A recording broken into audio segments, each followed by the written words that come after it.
Welcome back to the Lanterne Rouge Cycling Podcast presented by Zwift, the online cycling platform that's making my training fun and also effective, actually, for the first time in a number of years. This is the Basque Country Stage 5 recap from Zamudio to Mayabia. We finally got the GC action. I did mission-style Robert De Niro penance walking up Costa Seda this morning. Check it out on my Instagram stories. And also we'll be sort of vlogging on there and on LRCP Twitter when we go to the Giro. I went up a muro on my legs to honor this stage, and we were rewarded with insane GC action. It's almost like being in a time capsule, Benji. Last year, we were having the same debate on the same second or third last stage about GC. Yep. It's 163 Ks, the up and down all day, but there's the Carabieta climb. 6.8 Ks, 5.4%, but the first 3 Ks are 8.6%, and then there's an uphill ramp finish. The last 500 meters are disgusting, and it started raining 15% plus pinches. But tricky stage, Benji, and one where the fight for the break was... it was furious and nasty, and riders getting in there that shouldn't be. Yeah, certainly. And we saw moves that initially perhaps were dangerous, like a Bilbao going into the breakaway. That's a very intriguing part of today's stage. He was in the breakaway, a strong breakaway with the likes of Marc Soler in the breakaway as well, Carlos Rodriguez. Those are three riders that are pretty notable climbers, I dare to say. Some other riders in there as well from other teams that wouldn't play a big role in this breakaway. But also Lewis Hamilton from Beck's Bike Exchange that would also play a role in the stage.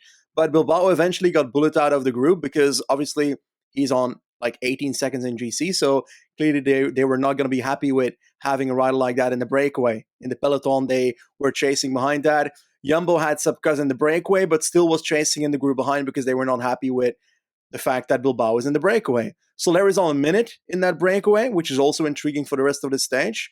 Now, a few kilometers later, I think roughly with 60, 70 kilometers to go, we had a descent where Lewis Hamilton was very, very lucky, where he ended up in a ravine where like there's a shallow part in the ravine and then there's a very deep part like a meter further, and his bike swept over him into the deep part, and he was lucky to land right in the shallow part, and it looked like he was in real shock. So yeah, they took him out of the race eventually. It looks like he had a bit of an injury on his arm, but it could have been so much worse there. So glad he's relatively okay after that crash, personally.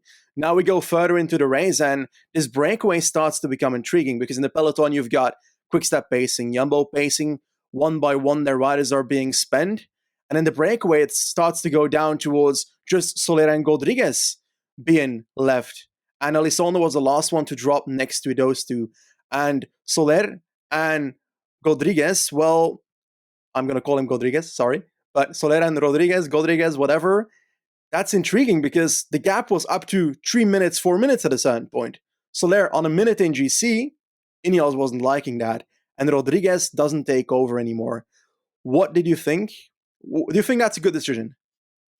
Yeah, when it was 4 minutes, that was fine to conserve, but I was surprised he didn't take over when it got a little bit shorter. When it got to... So Jumbo were running out of domestiques pretty quickly. Koos not able to be there long today. They weren't really able to control this. Ineos obviously not controlling with the rider up the road. It was really Bora controlling a fair bit, sending domestiques, and the Herminator Pernsteiner sent for Bahrain, who have Bilbao here, and a big race for him. So, yeah, it was at 2 minutes, even 2:30. This was before the Carabieta climb with 25 Ks to go. I was like, he should take over on the flat. Not necessarily 50-50, but I thought he should give a little bit on the flat because I understand the strategy of letting Soler bring you forward, conserving, attacking him on the climb, and then maybe GC sits up. So that, I get it, but it was getting a little bit close. And also, it was putting a lot of pressure on those teams who were burning domestiques very quickly. We got to the base of the Carabieta, and Buchmann was pacing very, very hard for Vlasov. Vlasov, a big chance to do well on this stage. He's very, very punchy at the moment. It's his long climbing that's been an issue. He's at good form at Indurain, before this. And I think, I just saw Roglic, Benji. Just noticed the whole time he was on Adam Yates and Alaphilippe's wheel. And it seemed Yep. to be, this is throughout the whole climb, it seemed to be a concerted decision. And Jonas was at the front on Danny Felipe Martinez, the goateed assassin. He's on his wheel. And that didn't make any sense to me initially, because I was like, Danny Martinez is above Jonas on GC by 10 seconds. So if he attacks and Jonas goes with him, well, Martinez will just keep pulling. And, maybe he's got Rodriguez up the road too as a satellite rider. And Yates has looked awful or not really done much. And Alaphilippe's not really a GC threat. So that was curious to me, where Roglic and Jonas were positioned. Next to that, with like 47 kilometers to go, there was this moment where Roglic was like touching his leg and like pushing it down, like the same way you would do when you have like cramps in your upper leg. It was super weird. I just wanted to add that in for context. Yeah, and he said yesterday or the day before, he's not feeling so good. And then there's a couple of these finishes where I thought it was more a positioning issue than legs. Well, there were positioning issues for sure. But yeah, it's hard to believe him sometimes as well. Like he said the same at Paris-Nice, or I can't remember. He often says, and Pogačar says the same thing, and it's kind of infuriating. And I think Thomas called it out on Twitter the other week, where was it Roglic or Pogačar? They were like, "Oh, very hard stage. I don't feel good." And then it was Turini or something, and they just destroyed everybody. It's like, the person who comes out of an exam and says, "Oh, I think I failed," and they get top marks. But anyway, it's hard to know, hard to get a read. We get to this Carabieta climb, the steep section. Nothing really happens in the GC group except for a Cofidis rider attacked and Frail marked him, and then he dropped. Yeah, for no reason. Are you surprised by Frail's performance? Apparently, she was good. I think he's been weaker than in Paris-Nice at this race, certainly.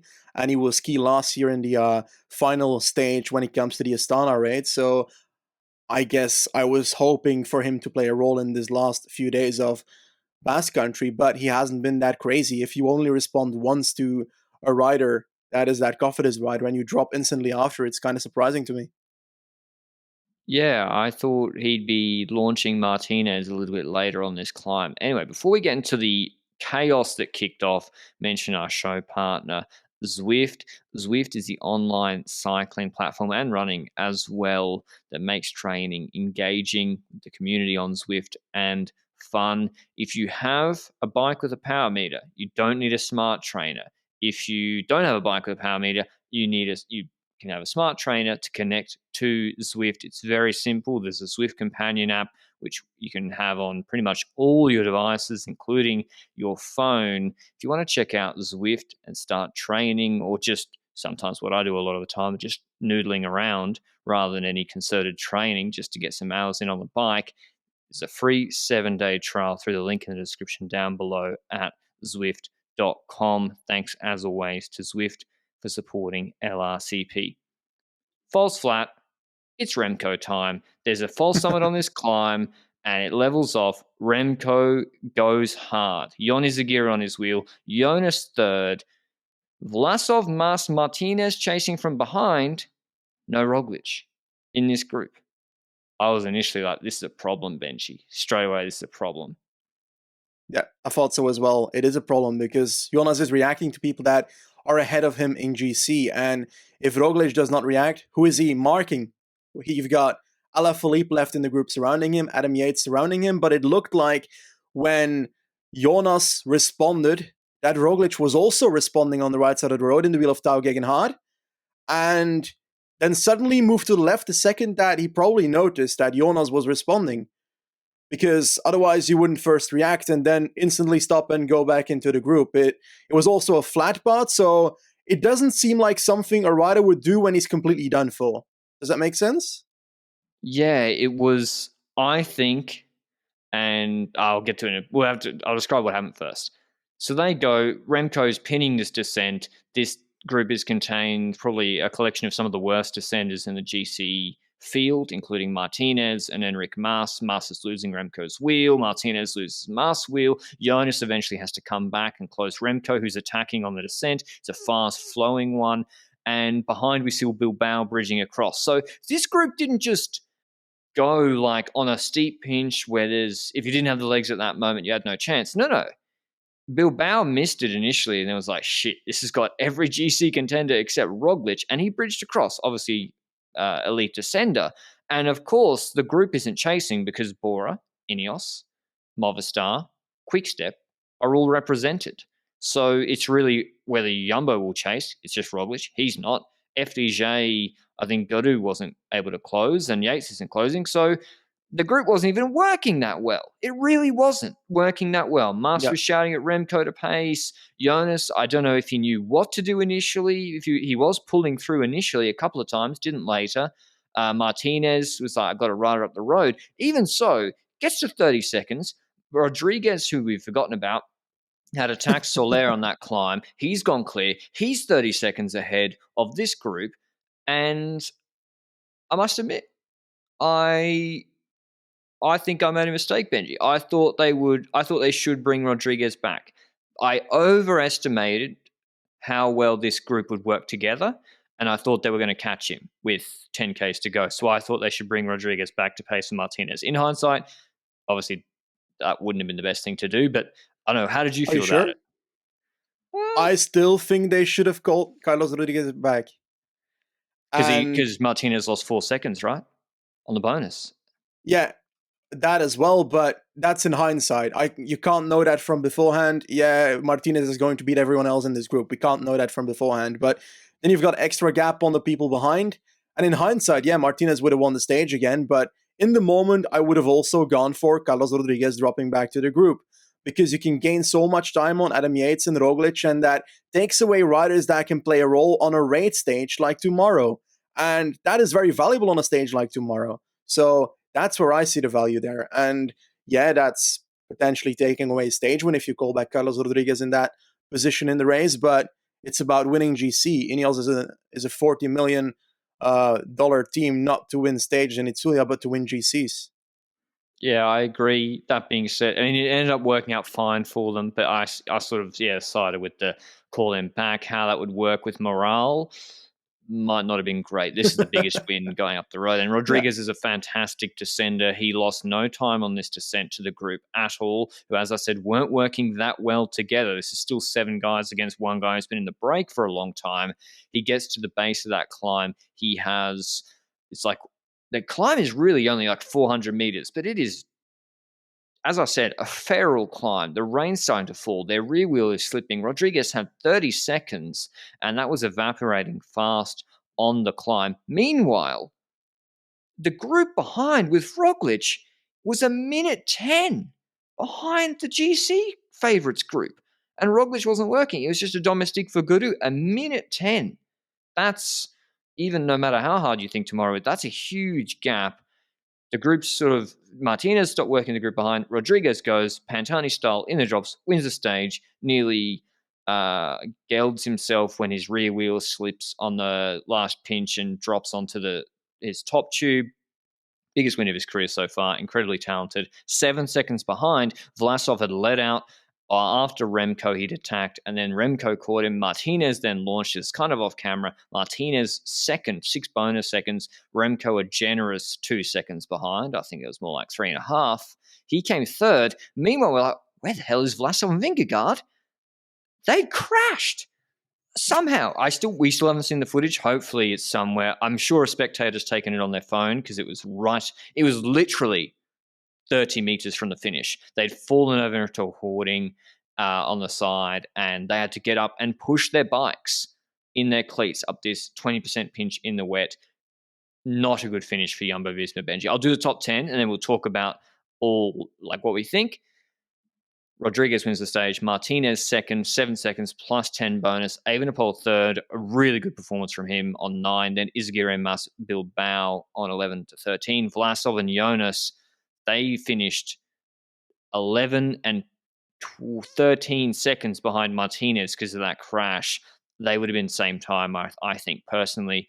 Soler and Barcelo. In the GC, well, not even the GC group, in the Yates group behind, he was on 107.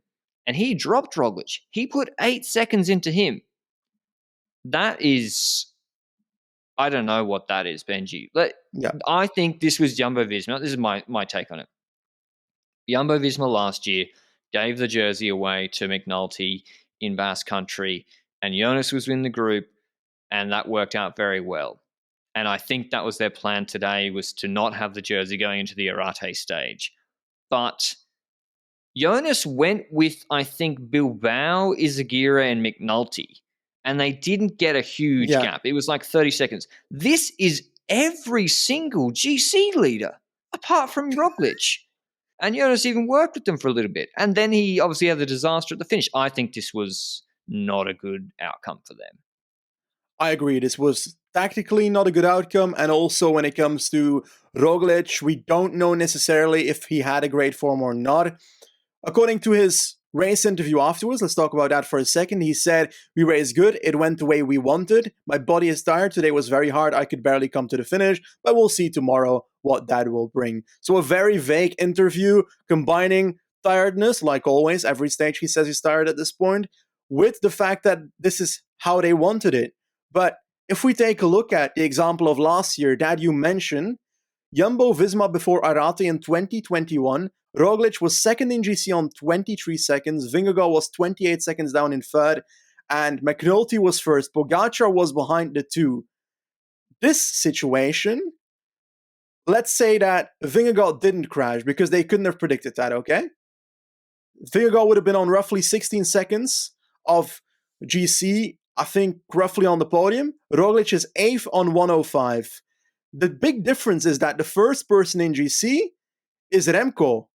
And if Remco is first in GC now, that's not the same story as last year, where UAE tactically ended up fucking up when it comes to McNulty in the lead and Pogacar pacing for McNulty in that stage. Next to that, there's also the addition to that I think Ineos is the biggest competitor for them in that top 10 right now, with Martinez in second. Yes, Martinez's weakness is descents, but I rate Martinez higher for tomorrow than Remco, perhaps, unless there's some crazy raid, which is interesting. We can go into that in a second. But about that raid, last year Astana was the one making that raid, not Jumbo. Jumbo used the raid of Astana. The only team I saw doing a raid tomorrow was Ineos, and now they don't need to do it. I mean, yeah, you're exactly. And they got Frailer, they got Rodriguez, they got Thomas, they got Geoghegan Hart. They got the horses to defend as well. They should be able to control that break. And 5 seconds here plus stage bonus, 10 seconds here plus stage bonus. That's something where you get to the base of Arate. If Roglic has great legs or Jonas, they can take it. You can't take a minute on Martinez on Arate. So if you want to, I don't even know what they do. I think they have to try and go long with Roglic now. I mean, I'll mention the stage profile because this is what really, it's a nasty one. 136 Ks. It's like the Paris Stage 8 stage on crack from Eibar to Arate. It is 5K, 6.5%, 7% all day. They have the Krabbelin 4.1 Ks at 10.5%, then a 5Ks, 5%, then an uphill false flat drag to the Urzatsa climb, 4.6 Ks, 8.5%. It goes without saying that all these averages hide the fact that there's much, much steeper sections in this climb, particularly the Krabbelin is nasty. I think Roglic has to attack on Krabbelin, and who's going to pace for him, I'm not sure. Hopefully Koos. Jonas then has to sit on the guys behind, but the other way of looking at this, Benji, is even if it's the lose the jersey strategy, which I don't think is a good idea to lose the jersey to have Martinez above you. I really think Martinez is big favorite for GC here now.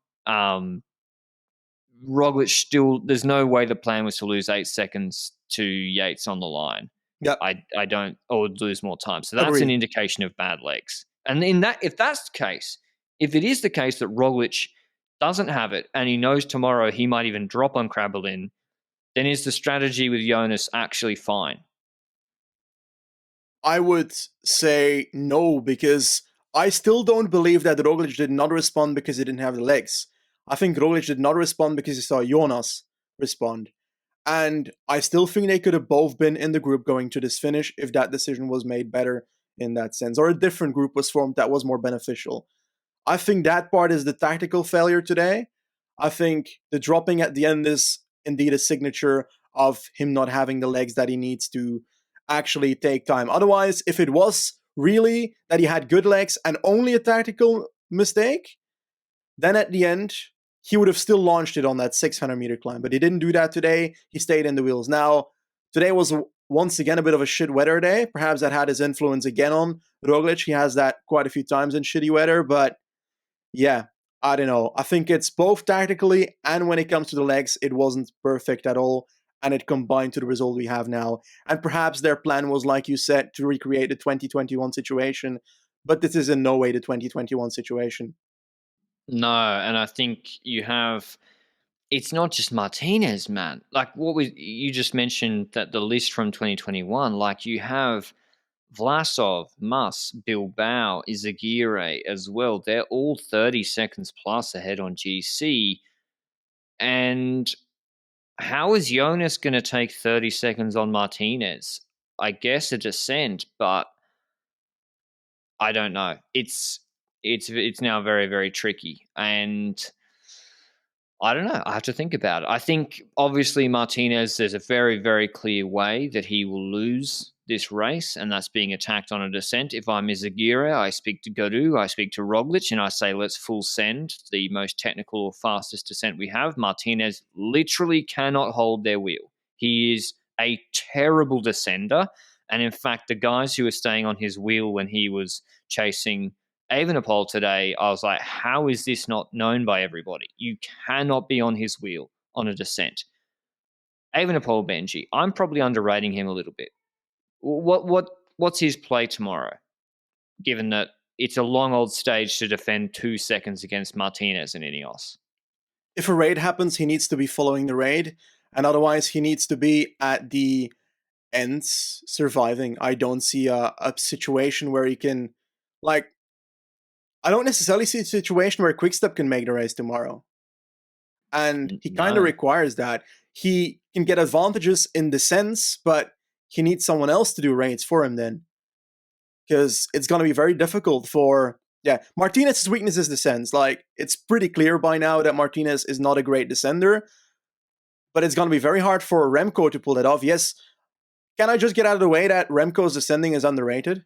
Like, he has moments in the sense where he does stupid stuff, like we know that, where he reacts to something in a way that he shouldn't respond to something, putting himself in danger. But when it comes to his pure descending skill, cornering and so forth, he's not terrible. And Martinez is a worse descender, in my opinion. Am I wrong in that? Easily. Mas is worse. Thing is, like, Mas just never goes above his comfortable speed, which Remco does, and then Remco will have a corner surprise him and he'll freak out, whereas Mas is just like on the hoods going 45 k's an hour, and Martinez can't descend. So, yeah, I agree. On the high speed aerodynamic descents, Remco is really, really good. I think the fight for the break tomorrow will be insanely fierce. I hope. It was the same last year. It's where UAE actually began to lose the race, was them stuffing up the initial breakaway formation. We have climbs close to the start. We have, well, I think it's going to be a shit fight for the first 50 Ks actually in the Azuraki climb. I remember it being televised in full. I hope it's televised in full tomorrow, because I remember Bevan and everyone trying to get in the break. Mauri Van Stevenont needs to get in the break. Alaphilippe, anyone from Quickstep needs to try and get in that breakaway. And I think Ineos will try and get guys again. I think Jumbo should try and get Kuss in the break if he can. But yeah, what do you think? Is it just Jonas now? I don't even know. Is Vlasov? Vlasov is there too, looking good. The steep climbs really suit him. I think this is so open, Benji. I really, if you showed me bookmakers odds for GC who comes away with it, I have no idea what the order should be. You know, even Izagirre can win GC here. Like, he actually can. He's on 21 seconds. He looks really good. He's the best ascender apart from Bilbao. If those two work together, two Basque guys, we've seen them on stage, I think, singing together on Basque public television. He's moved up into third. It's really open. Who's your pick to take out GC tomorrow? Ooh. My pick to take out GC tomorrow is going to be, like, on paper, I'd say Martinez, but I do expect stuff to happen surrounding him. But on the other hand, Ineos has a strength, and I do believe that Ineos has the race IQ capabilities in the car as well to make sure that if Martinez is in trouble, they've got a strong enough team to secure him. Like, They got the best team here, easily. yeah. So who takes GC? Let me take a look at the GC once again for a second. We've got Martinez there in that second place. Vingegaard is on the 29 seconds. I find it hard to believe that Jumbo wins GC here. Like, well, other teams, other things have to fall in their lap. Other teams have to do things to help them make it happen. Like last year, they don't have the team to set much up themselves. Does Roglic ride as a domestique for Jonas? He's probably not. He's in a really bad spot on GC where he's so far behind, but he's also not on 5 minutes, where if he's on 5 minutes, he's just clearly domestique. So that's complicated. I don't really, it's going to be difficult for them. And Jonas doesn't have, like on a climb, Benji, on Arate, say they get to the base, all of these guys, do you think Jonas can put 25 seconds into Martinez? Not from what I've seen in the last 2 weeks. I'm going to go for the most insane scenario that is very unlikely to happen, but would be the most entertaining thing to happen. Because launches Roglic on that Krabbelin climb, and Roglic wins this stage and wins GC. I don't see it. There'll be too many GC guys chasing behind. You're right. Oh, no, obviously, what you've said is not. With Bilbao in the descent, with Izagirre in the descent, 3 riders there, with Godu again, 4 riders, but Ineos is going to be there, like, unless when Martinez drops, they decide to pull everybody back. But then, like, tomorrow's stage is also important because satellite riders come into play there, but which teams have satellite riders here? And then I look at Jumbo, they lost Milan Vader, for example. They can try with the likes of Harper and Leemreize to send something up the road. Pascal Eenkhoorn I find hard to believe to get up the road when it comes to that initial uphill start and so forth. So I don't see it in that sense. Because is the only rider in that team that I'd see as a potential satellite rider, but not really for the flat there. Or perhaps Harper. When it comes to Bahrain, they've got satellite riders. Luis Leon Sanchez, Novak, Bernsteiner. Well, he's a bit small when it comes to aero for the flat section, but he could probably do some stuff there. Nah, he's good. He's useful in this. I'm going with Bilbao GC. Okay. I'm going to go with Soler GC. What? He's on Look at the team of UAE. Yeah, I'm sure they're very, very strong. They actually worked well for Ulisi the other day. This is never going to work, Soler. No, we're just baiting. I think there's a Basque raid. It's the law. There has to be a Basque raid on the Arate stage. Izagirre, he's got Lefay. Lefay is as a satellite rider, a serious guy. Bilbao, Izagirre, team up on everybody, fight it out in the last climb. How's Vlasov descending? Not great. Yeah, it's difficult, figuring that out. Like, I would love a scenario. So I would love for cycling to have a scenario where Remco takes Basque Country so that we have him as so that people stop shitting on him when it comes to GC. And also next to that we have like that extra potential competitor again in GCs in the future. Because we've said before that his GC has not been his best point so far. And the steep sections on Arate should on paper not be good for him. But I'd like to see him do well. Yeah, it's fucked on Krabbelin. Yeah, you're right. They might not work, and then there might be mass sabotaging the group. It's going to be exciting. Like, everybody could, like you said it, everybody in the top 10, let's say everybody in the top 5 or 6 or 7 could end up winning GC here. And the thing with Vlasov is the problem is his team for me. And Higuita dropped out DNS this morning, so yeah, it's not very strong there. But Kemna could also be a satellite rider. Buchmann could be.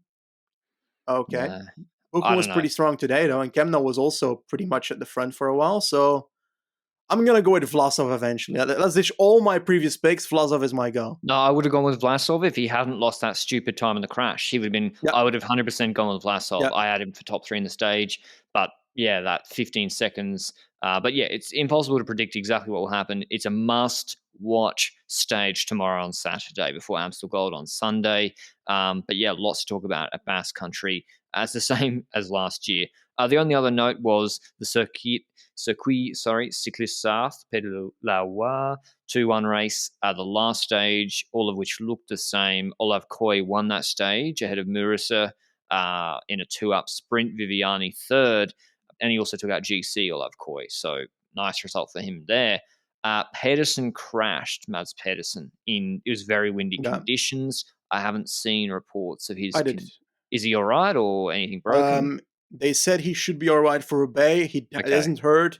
He fell in the last 5-ish kilometers in the rain, and it was like I think he crashed over Gujar, who fell in front of him.